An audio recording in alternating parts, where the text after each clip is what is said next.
was not to eat from one of the trees, or else they would surely die.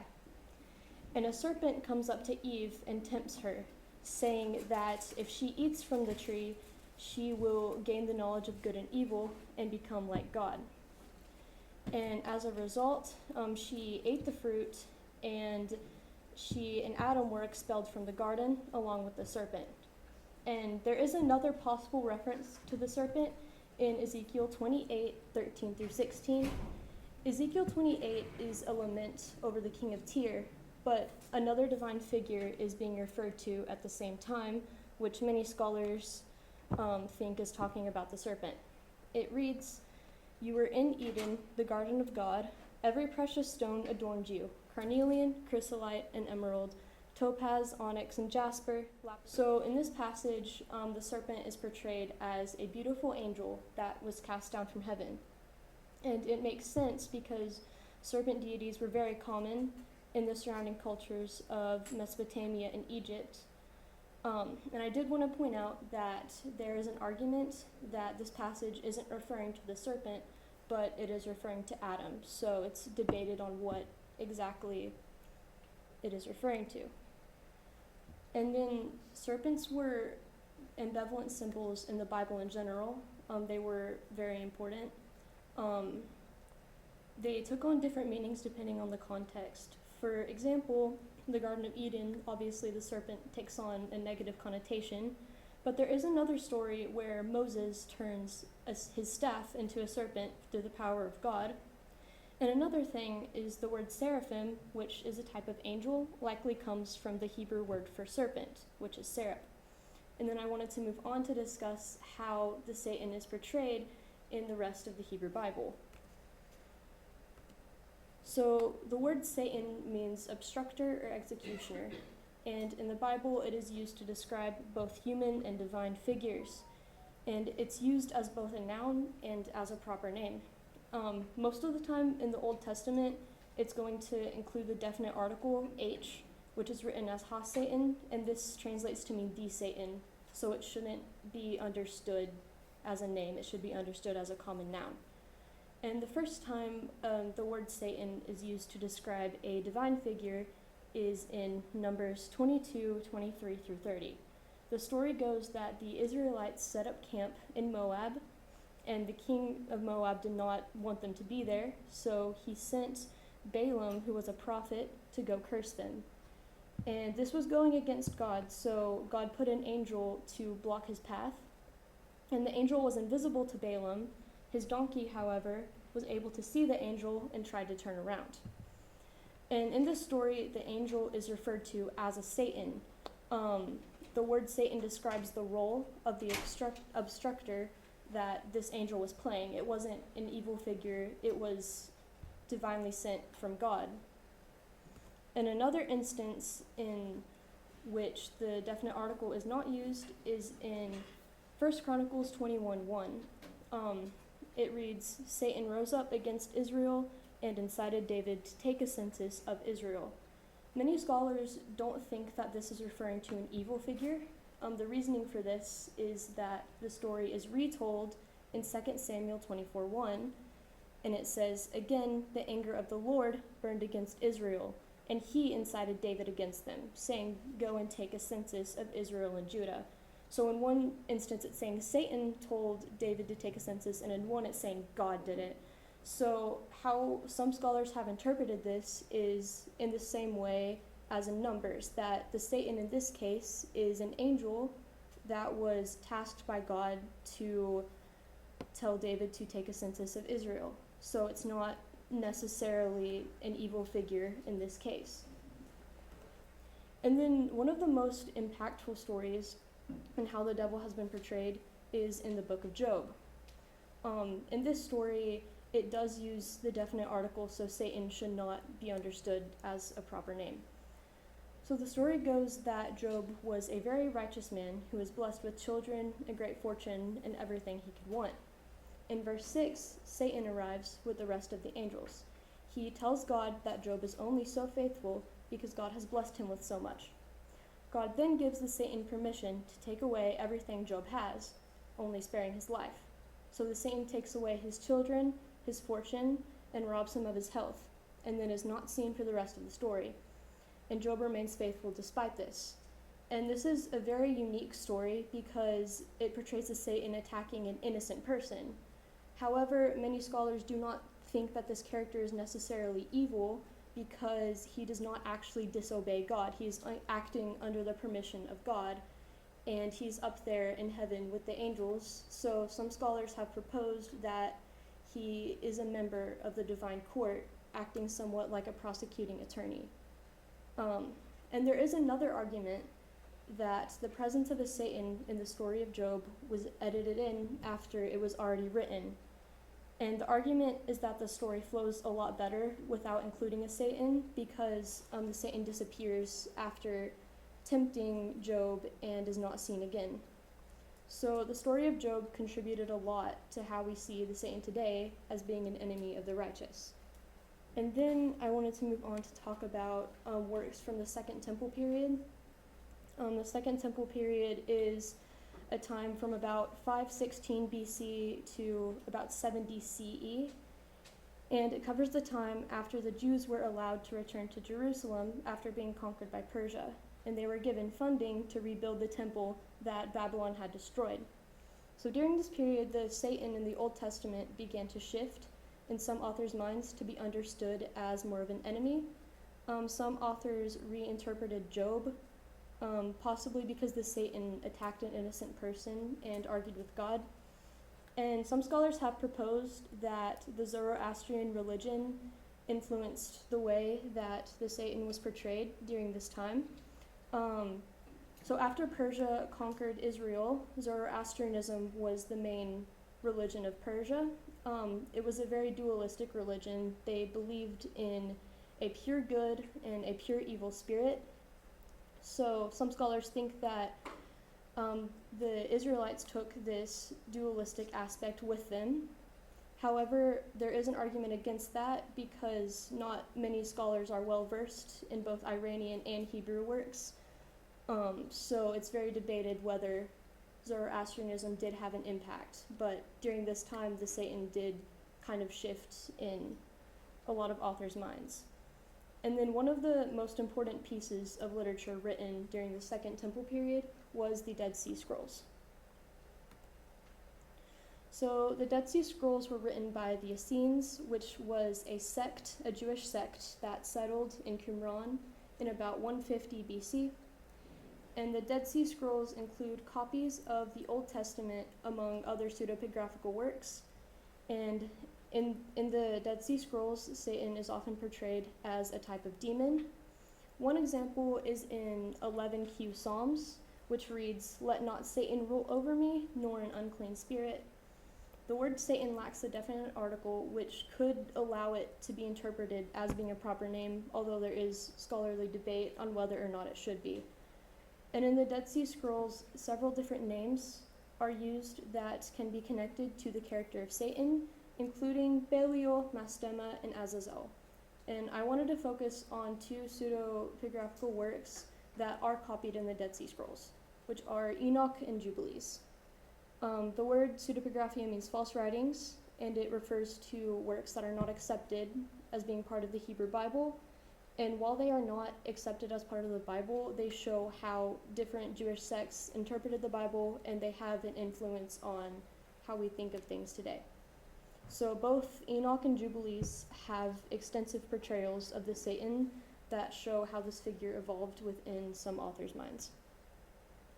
So the first is the Book of Enoch. It was first written between about 200 and 300 BCE, and it includes the Book of the Watchers, which is a retelling of the Genesis story where angels rebelled against God and mated with human women. And it uses the name Azazel as a leader of those angels, and the name Azazel means scapegoat. The name Azazel does make an appearance in Leviticus, and it refers to goat demons. And many scholars do believe that Azazel is another name for Satan. I did want to point out, though, that Azazel is not identified with the serpent from the Garden of Eden. Another angel is credited with what happened in Eden. And there is another new idea that Enoch introduces, which is the idea of a fiery punishment that is destined for Azazel and his demons on Judgment Day. And this was a new idea. And then the Book of Jubilees was written from about 160 to 150 BCE. It is a retelling of Genesis and Exodus and includes First Enoch and the Book of the Watchers. And it uses the name Mastema instead of Satan. The name Mastema means hostility. Very little of the original translation survives. The main translation available is Ethiopic, but before that it was translated from Hebrew to Greek, so it's a translation of a translation pretty much. And it portrays Mastema as the leader of evil forces, which was a different role. And in these stories, Mastema rebels against God and then is reverted to become a tempter, but only allowed to act under God's permission. So there are two very different ways that Mastema is portrayed in Jubilees. In some stories, his purpose is to lead astray the nations, every other nation except for Israel. And in other stories, he specifically targets God's people in Israel. So these portrayals sound very contradictory, but both of them involve Mastema influencing the nations. So because of these portrayals being so different, it's hard to define how Jubilees as a whole portrays Mastema. I did want to point out, though, that in the group of texts where Mastema leads every other nation astray except for Israel, he is acting under the permission and authority of God. And this mirrors Job, where the Satan is only able to act under God's authority. In the other group of texts, though, where Mastema targets Israel specifically, he is acting independently.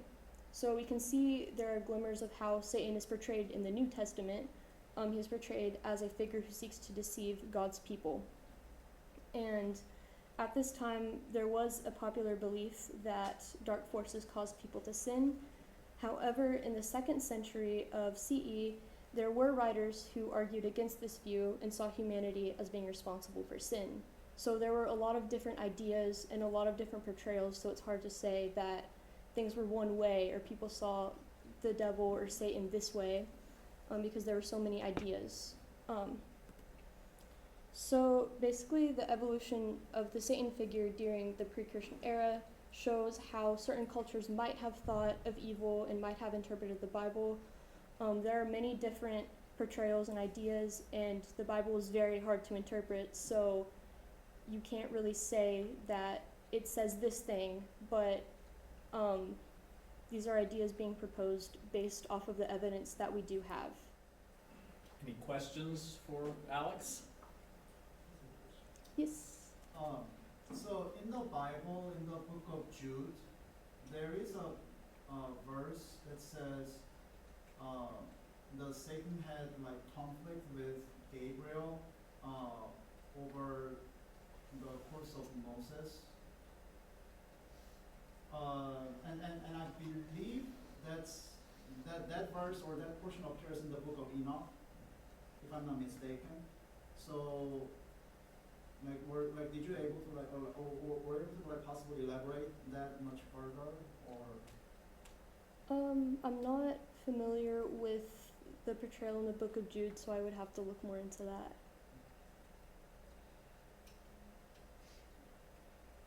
Yes.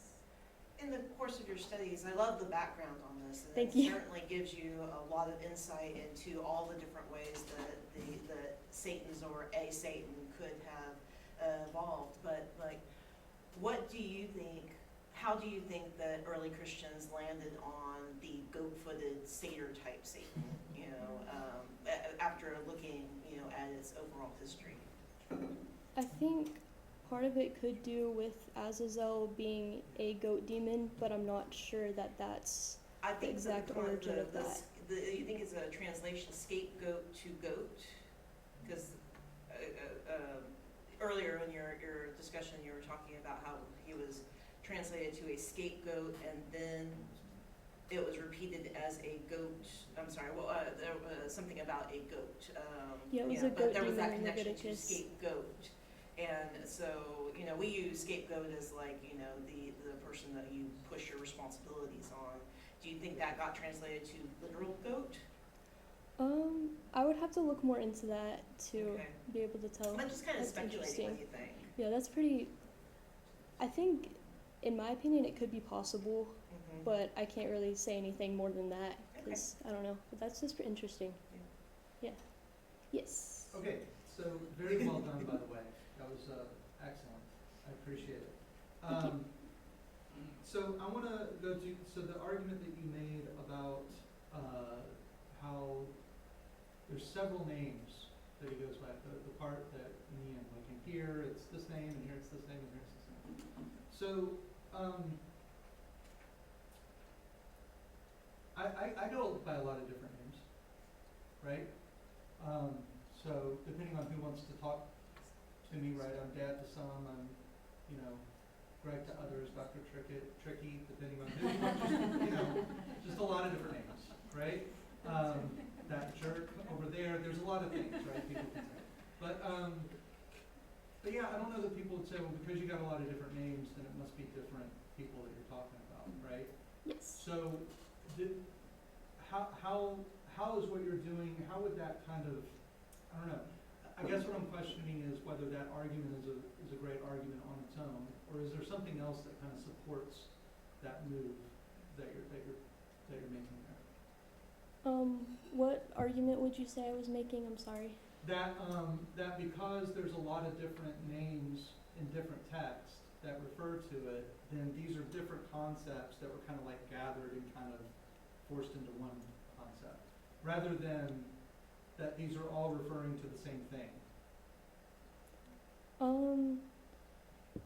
I did read that Mistema is a synonym for Satan, but that Mistema is not the serpent. I think that there was a lot of time in between writing these, and different people interpreted different ways, so it's hard to say if they were all the same person or if they were not. Right, okay. Yeah. So this, okay, no, that's good, thank you.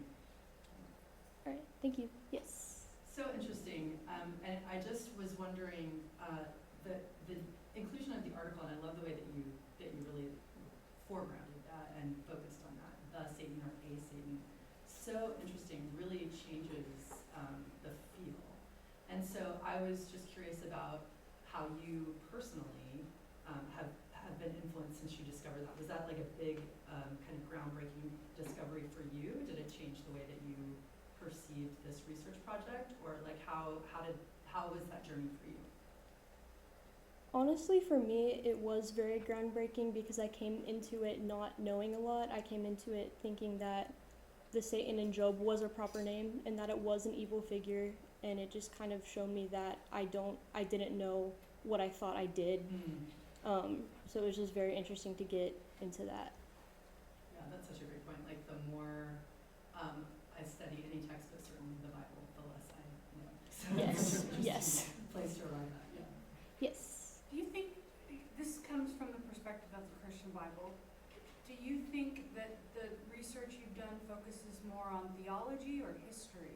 Like the perspectives must be different, right, if you have a religious background versus just an historical background? Which do you think your authors focused on, or was it a variety? I think it was a variety, but I would say I think the two kind of go hand in hand, honestly, because it's the history of the theology. So, like, I think that they go hand in hand. Can I follow up on that and ask you, how do you feel about translation now that you've gone back, and I mean, especially with those articles, the Satan versus proper name Satan, how has that impacted your view of research? Definitely look into, if you're reading something translated, definitely look into what they meant at the time, and keep in mind that they were writing it from a different culture. They saw things differently, so you can't just read the Bible and take it to mean what you think it would mean today. So you would think it's context and purpose that's going to affect that, and it Yes. doesn't necessarily translate, it doesn't translate to us through, because our cultures are so very different, and then it needs much more context. Is that what you're saying? I do think that yes, that you need to keep the context in mind when reading it, because that can change how it's interpreted. Yes. So on that, why do you think that that translators have, throughout history, personalized the character in Job, for example, and made it a proper name? Did you find any argument for why this should be a proper name, or translated that way? I did not. I'm not sure why it's translated as a proper name in the English Bible, because in the Hebrew it was not. So I'm not sure exactly where that came in.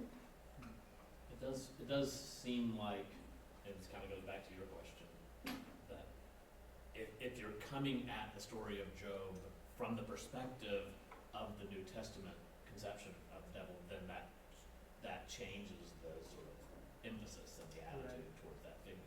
Yeah, I think that's right, but although I think that the Masoretes actually translated as a personal noun. So and in the Jewish Bible, I think it's still listed as a person, like as As a name. Yeah, I think. No. I'd have to go back and look. Did you look into that? Did you look like that's a good question here. Like in the Jerusalem Bible, the Jewish translations of the Torah and the prophets and all that. Did you look in any of those translations? This I was did not. That'd be purely from a interesting to Christian, see. purely from a Christian context. Yes. I see. Okay, very good. I think it's cool how it just, like, if you just poke at an issue a little bit here, then it opens up a whole new way of thinking and looking into it Yes. that you, right? If you just think about it this one little crack, then you can go down a whole other trail, right? Yes, that was my favorite part about this whole thing. Yeah. Is, Yeah. yeah. So I've got a question. What Yes. interested you in this? Like, what drew you to research this? I've always had kind of an interest in theology. I remember in 8th grade I took a class over it, and it was one of the first classes that I actually really enjoyed and got really invested in. So that's just kind of been an interest that I've had since that class. Yes. Oh, sorry. Yes. I've been trying to think how to phrase this because I'm coming at it from a not knowing a whole lot about a lot of this, and I did miss the first part of this because I thought I had a meeting and it turned out that I didn't, but I missed the first 10 minutes or so. So if you've talked about this already, I'm sorry about that. But talking about the coming from the Christian perspective, kind of reading back on this, and when you look back, you see all these different names and then ideas of it as either a single figure or as a host, a part of a host or something like that. Does there have to be a single Satan? I mean, can it be that there are multiple, could these be separate things? Do they have to be where we've kind of, is there evidence that they all are referring to the exact same, the Azazel, the Belial, all these? Is there evidence that they are referring to the same thing? Or are we looking back on it, kind of like the questions were asked and saying, well, we got to find this Satan, and here are all the things that have names of evil, and so we've just kind of made them into Satan. Scholars do identify Mastema as being Satan and Azazel, but they do not identify Azazel with the serpent, so it is complex, especially looking at the at non-canon Jubilees and Enoch. It's complex to try to see, is this Satan, is it not? So it just depends on how it can be interpreted in a lot of different ways. So.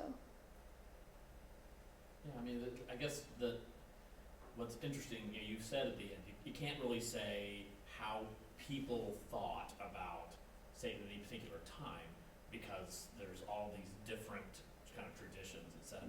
But Yes. I wonder why we would expect everyone in the past to agree on the interpretation of these texts when, for the last several thousand years, we've been having wars over the interpretation of this text, right? So why would we expect that they would all agree? And the idea that the Azazel is not associated with the serpent specifically, not, and yes. explicitly he's not the serpent, even though he's the leader. Yes, another angel was identified as the serpent. That's the Essenes, and it's easy to discount that as, well, that's pseudepigrapha, that doesn't really count, right? But but it does show that people had different ideas, right? It People had does. different interpretations of what, if there was an individual devil, Satan, leader, whatever, and what the relationship was between that figure and the serpent in the Garden of Eden. If we know that at that point during the Dead Sea Scrolls there were some disagreements, I don't know why we would assume there weren't disagreements before that in mainstream Judaism. Yes, especially because in Revelations the serpent is identified with Satan, so there are a lot of different ways that that's been. Still, because the order in which these are written and compiled makes a large difference in the overall context of them. And just to go back for a second, it seems to me like when you're talking about the early times, you're really talking about a trickster figure that we see multiple times throughout world literature. And those trickster figures tend to have different names as well. So, but with the recognition that there is, something that is out to disrupt. What did you say Satan translated to again? I'm sorry. Obstructor. To the obstructor? Yes. Close to trickster, I suppose. And Yes. under those contexts, that makes a whole lot of sense, especially early on. Does. Yeah, I can say that in like Job, for example, often it's translated adversary, and it's almost seen as a title, like a type of angel that was in the choir of heaven, right? This kind of group. So yeah, Job is really interesting. It's like we talked about this the other day, how it's probably the oldest book in the Bible.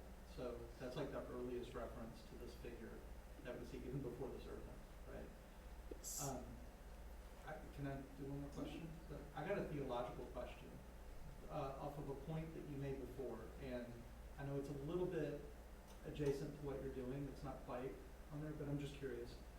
So you mentioned somewhere that the fact that the devil or that Satan acts under God's authority, that this indicated that he isn't evil or isn't viewed as evil. Why would that be the case? Why think that just because something acts under God's authority that it's not necessarily evil? I think in this case it has more to do with the fact that the Satan was up in heaven with the angels. If Satan were an enemy of God, I feel like it wouldn't make as much sense. It wouldn't be that group. Yes.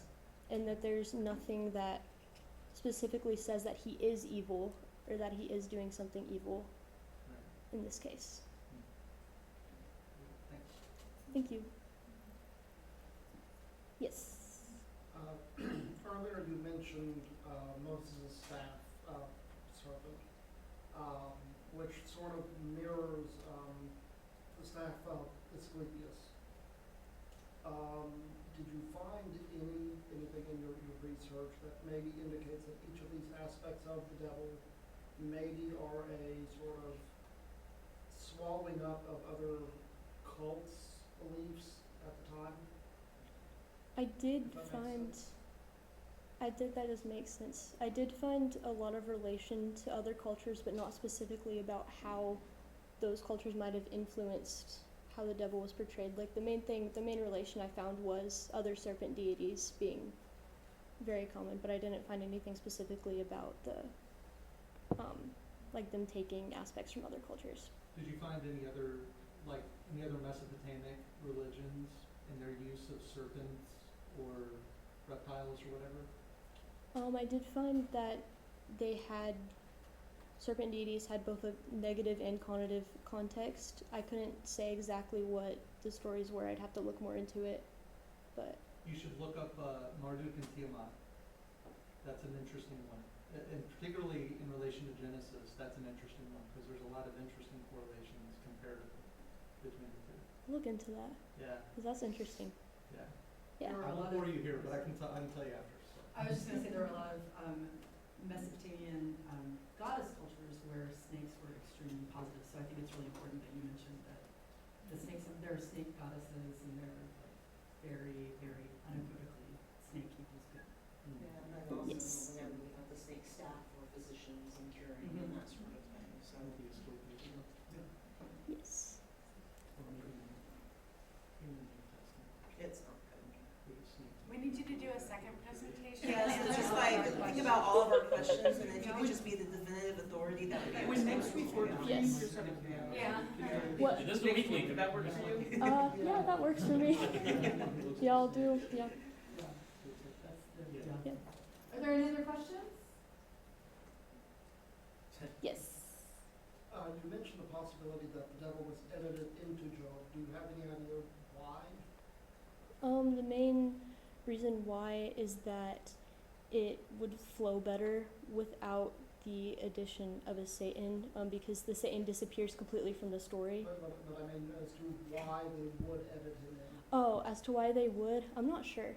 It'd be interesting to look into because I haven't looked into specifically why. I would recommend you look at like just the way that narratives pull together whenever they're dialectical.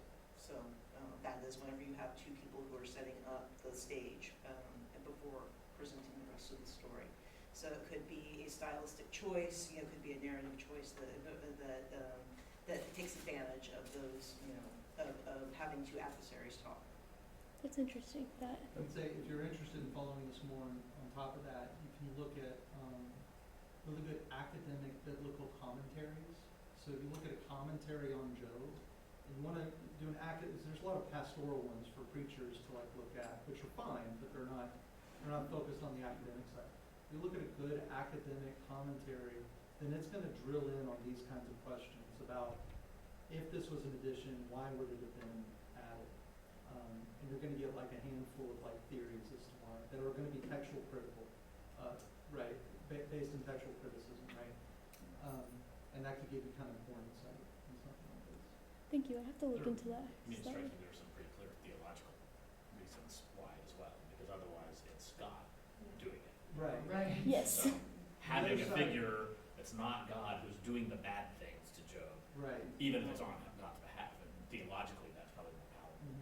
The other is that it may not be, they may not, you said that the story flowed, that this is a big argument about the stories flowing, but that wasn't necessarily the big concern for somebody writing like this really old book like Job. They weren't really concerned about the same kind of narrative structure that we may be in a 21st century setting. So we want to make sure that we're not like imposing that kind of way that we think about storytelling Makes sense. onto them, right? So it may not be an addition at all because they weren't concerned about those kinds of things, right? Well, but I would push back on that a little bit because I think the point that Alex made is that the figure of the Satan then disappears, which means that Satan's not important in that story.